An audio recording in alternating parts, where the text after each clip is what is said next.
How to change Blox Fruits race.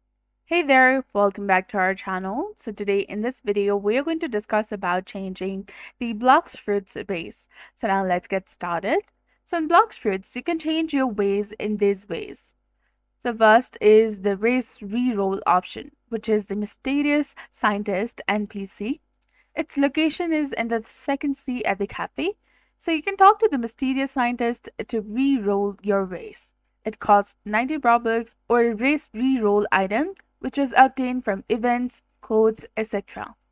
You can also follow the Blox Fruits on social media like Twitter, Discord for promo codes and redeem the codes in the game, Twitter icon in the menu, and these codes sometimes give free race re-rolls.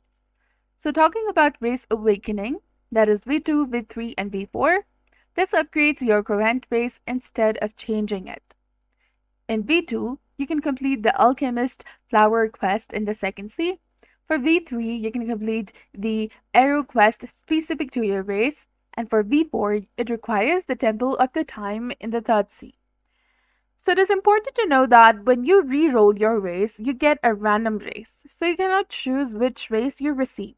So possible races include human, fishman, scorpion, mink, and sometimes ghoul, cyborg, and angel depending on the game update. So that's it for this video. This is how you can change Blox Fruits race. So if you found this guide helpful, please like, share, and subscribe. Thanks for watching, and we'll see you again in the next one.